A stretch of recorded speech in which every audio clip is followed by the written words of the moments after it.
18절 말씀에 보면 사두개인들이 예수님 앞에 와가지고 의도적으로 예수님을 공격하고 또 예수님의 입장을 좀 곤란하게 하고자 하는 의도성 있는 질문을 주님께 했습니다. 우리가 신명기 25장에 나타난 말씀대로 하나님께서는 기업 물을 것에 대한 아주 중대한 약속을 주셨습니다. 사랑하는 택한 백성들이 하나님께서 허락하신 땅에 들어가서 참 복되게 하나님의 은혜를 누리면서 살기를 소원하셨죠. 하나님이 정해주신 그 땅의 분배는 자자손손 변치 않고 각 지파별로 가정별로 집안별로 허락하신 그 땅의 중요성을 인식하고 어느 이웃도 그 땅을 넘보지 않고 어려움이 있어서 다소 그 땅을 매매했다 할지라도 혹은 상대에게 약점 잡혀서 잠시 내어줬다 할지라도 희년이 되면 반드시 원주인에게 되돌려 주도록 하나님께서 귀한 생명의 말씀을 통하여서 법령을 정하여 주었습니다. 변해서는 안 된다는 거죠. 하나님의 각 지파별로 가정별로 살아갈 터전을 주시는 것은 공평의 하나님 또 사랑의 하나님이심을 부각시키고 택한 백성들이 적절하게 잘 분배된 그런 토지를 가지고서 살아갈 수 있도록 그 기업에 대한 중요성을 하나님께서 이미 정해 주셨죠. 그러면서도 그 기업을 유지하기 위해서 각 가정마다 후사를 잇는 것에 대한 중요성을 말씀해 주었습니다. 그래서 가정 안에 마치 결혼을 했는데 그 아들이 후사를 잇지 못하고 죽었다면 바로 그 아내 된 자가 동생과 더불어서 후사를 이을 수 있는 길을 열어주도록 했습니다. 요즘 습관적인 관습이나 삶의 행태로 보면 다소 이해하기는 어려운 부분들이 있습니다만 그러나 핵심적인 포인트는 기업 무르는 것이 얼마나 중요한 것인가를 하나님께서 사랑하는 택한 백성들에게 가르쳐 주신 것이죠. 그런데 이런 예를 가지고 오늘 본문에 등장하고 있는 사두개인들이 예수님을 향하여서 힐난하고 조롱할 목적을 가지고서 주님을 공격할 목적을 가지고서 어떻게든지 공경에 빠뜨릴 목적으로 사두개인들이 예수님께 질문을 했던 것입니다. 왜 이런 질문을 했을까요?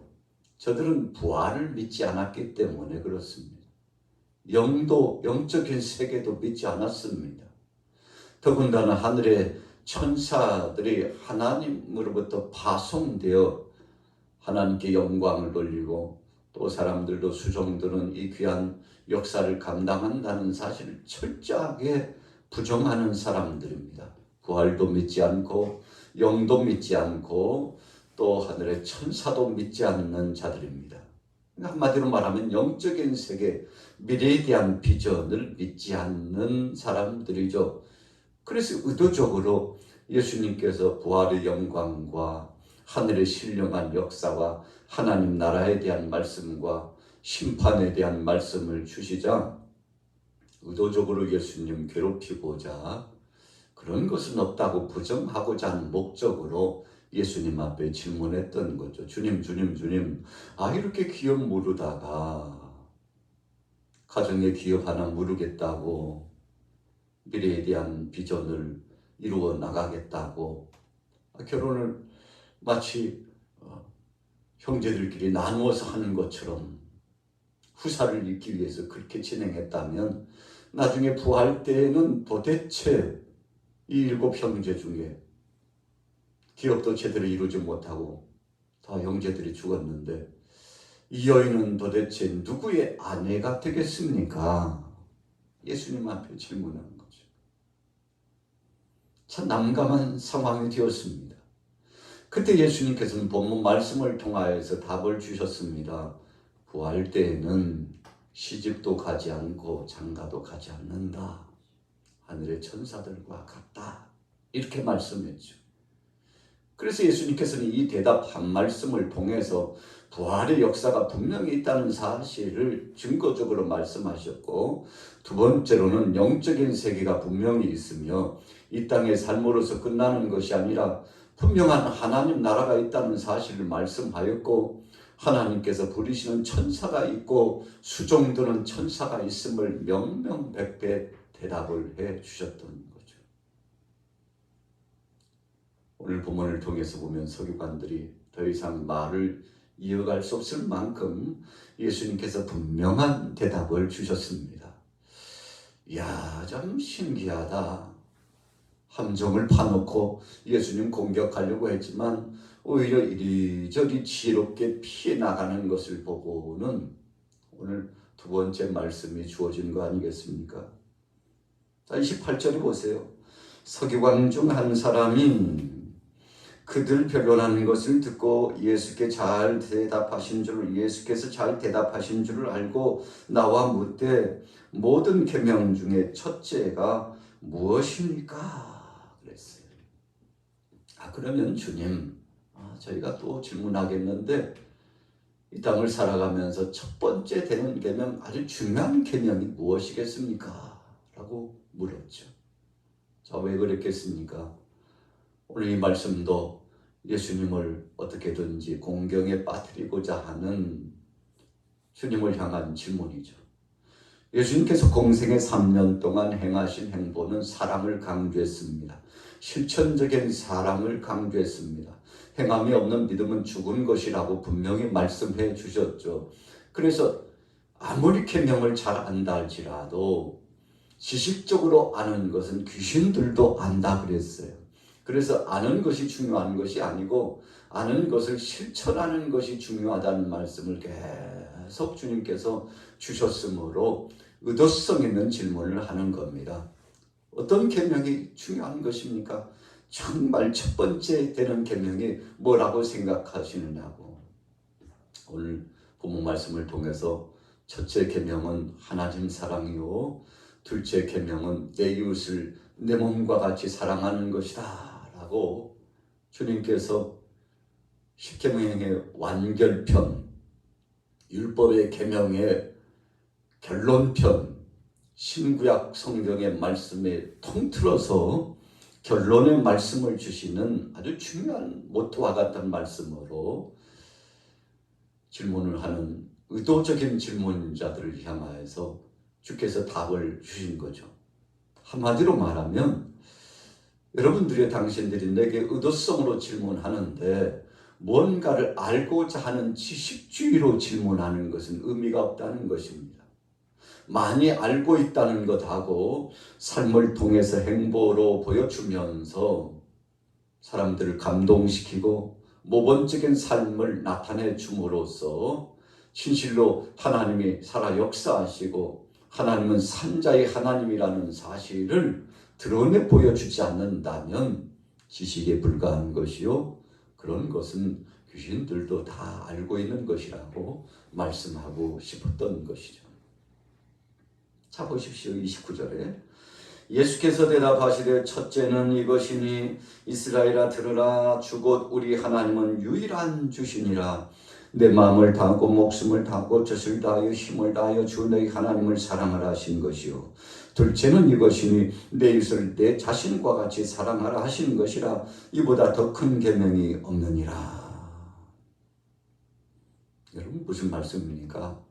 하나님 사랑한다고 하면서도 이웃을 사랑하지 못하고 선대하지 못한다면 그는 하나님 사랑하는 것이 아니라는 말씀을 하시고자 했던 거죠. 자, 본문에 등장하고 있는 사두개인들, 18절에 등장하고 있는 부활이 없다고 하는 사두개인들이라고 그랬죠. 그리고 28절에 나타나고 있는 서기관들, 다 어떤 사람들입니까? 외관적으로 보면 대단한 품위를 지키는 사람들이었습니다. 얼마나 말을 잘하는지 몰라요. 일목요연하게 논리정연하게 참 말을 잘하는 사람들입니다. 그리고 외관적으로 보면 옷 잘 입기를 좋아하고 거칠해하기를 참 좋아하죠. 그래서 그 땅에 살아가면서 유지급에 속한 권위를 행세하면서 그래도 내가 우리 동네에서는 알아주는 사람이요, 세상에 나를 모르는 사람, 우리를 모르는 사람 없는데 하면서 자기 자신들을 과시하면서 살았죠. 그래서 누구보다도 하나님의 말씀을 가장 잘 지키고 실천적으로 살아간다고 자부심을 느끼고 살아가는 사람들 아니었습니까? 바로 이들이 종교 지도자급에 속한 사람들이었기 때문에 그런 거죠. 제사장을 비롯한 명성을 떨치면서 사람들에게 대우받는 그런 삶을 살았던 사람들이죠. 그런데 주님 보시기에는 삶이 아름답게 열매로 이루어지지 않는 것을 보고 계셨던 것입니다. 질문의 의도성은 좋은 것 같고 사람들에게 자신의 지식과 논제를 아주 팽팽하게 드러내 보이고는 있지만, 한마디로 말하면 말은 잘하는데 그러나 삶은 따라주지 않는 참 안타까운 행보를 예수님께서 아름답지 못하게 보셨던 것입니다. 자, 그래서 32절 보세요. 서기관이 이르되 선생님이 옳소이다. 하나님은 한 분이시요 그 외에 다른 이가 없다 하신 말씀이 참이니이다.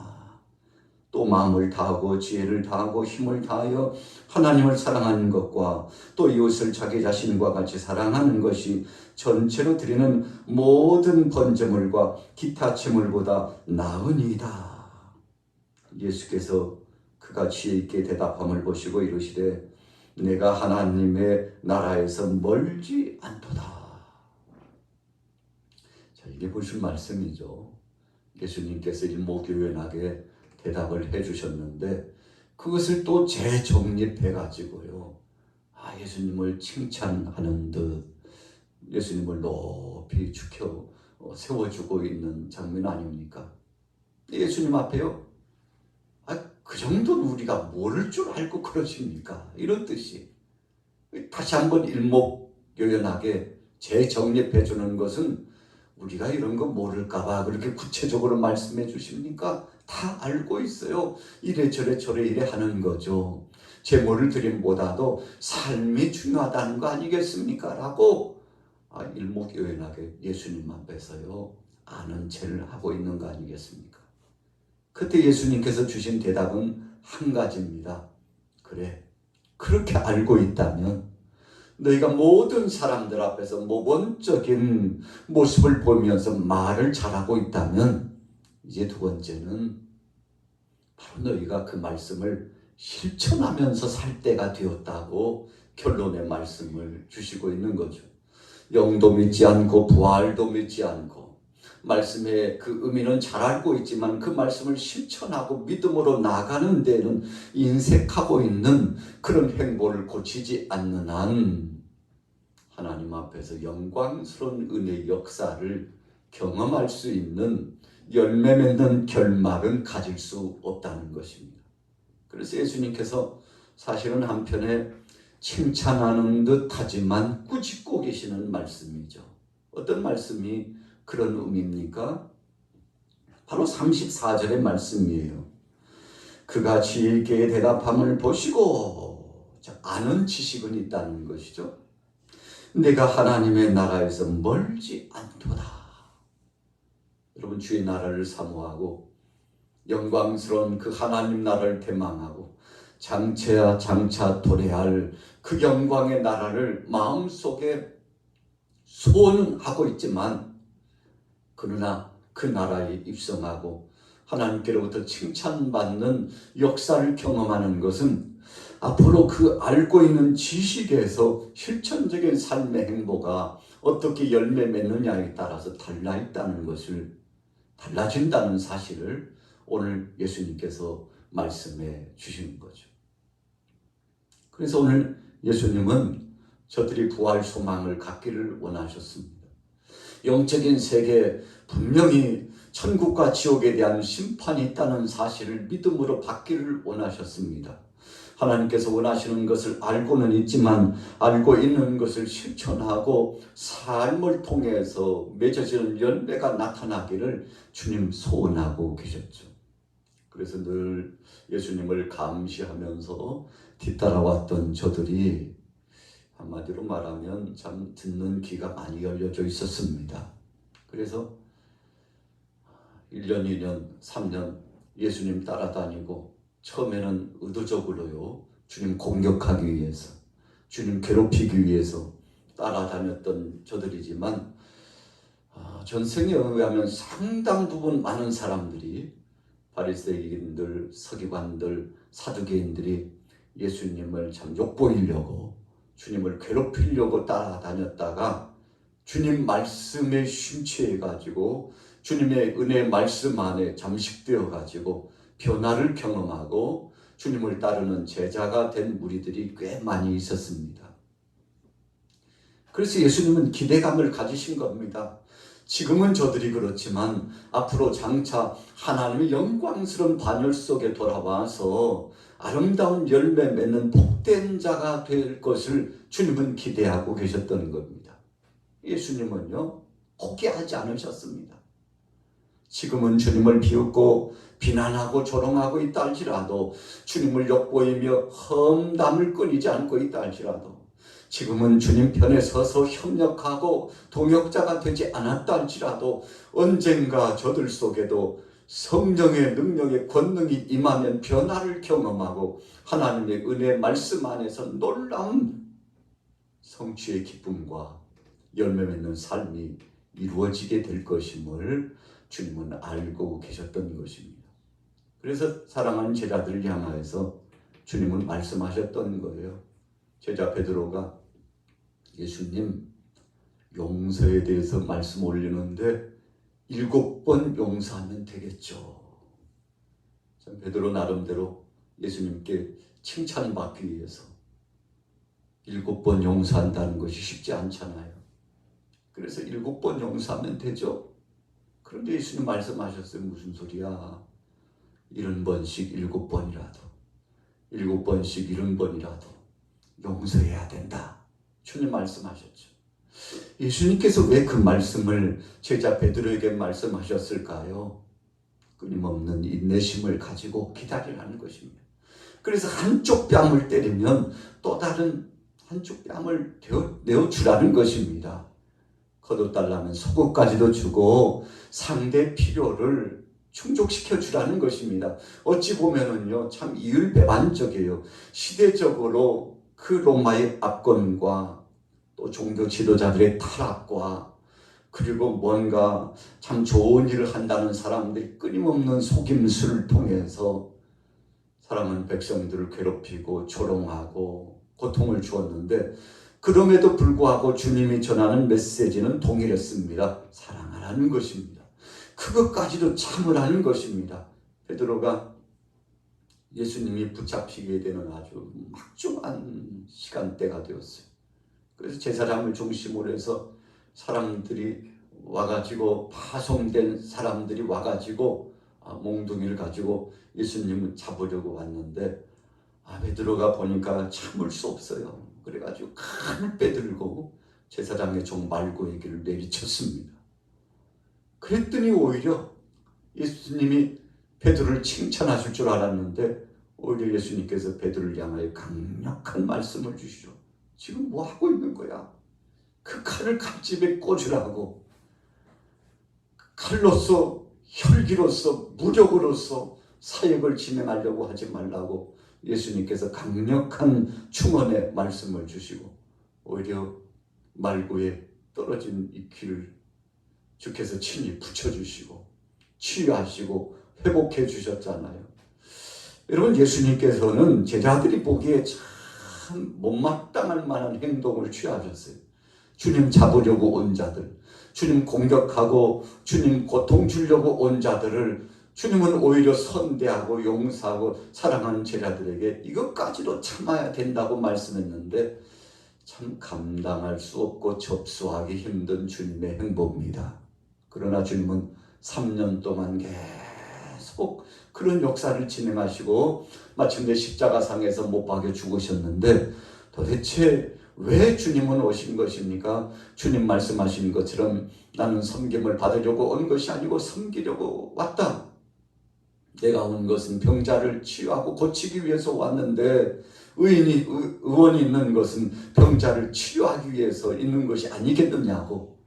치료자로서 이 땅에 오신 예수님, 문영원들을 살리고 회복시키고자 오신 예수님, 사랑의 왕으로 오신 예수님이라고. 그래서 나귀를 타시고 예루살렘에 입성하시게 되었지 않습니까? 오늘 본문의 핵심은 바로 그것입니다. 영적인 지도자라고 자처하는 저들이 말은 잘하지만 실천하지 못하는 것을 보고 너희들이 실천하는 자가 됐으면 좋겠다. 칭찬받으려고 주님 앞에서 이래저래 논제를 가지고서 다시 한번 결론을 주는 저들을 향하여서 그래, 하나님 나라가 멀지 않았어. 예수님께서 비전을 심어준 겁니다. 그래, 너희 같은 사람들도 앞으로 기대감이 있다. 너희들도 변화만 된다면, 주의 말씀에 따라 변화만 된다면 놀라운 열매 맺는 귀한 일꾼이 되리라. 여러분, 예수님께서 그들을 포기치 않고 칭찬해 주셨는데 오늘 하루 일과를 살아가면서 주님 앞에 이런 열매 맺는 삶으로 주님을 기쁘시게 하는 저와 여러분들이 되시기를 예수님의 이름으로 축원합니다.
일사면 감독 영역과 담화되시 너와 담화되니 너와 되시 너를 담화되니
How about you,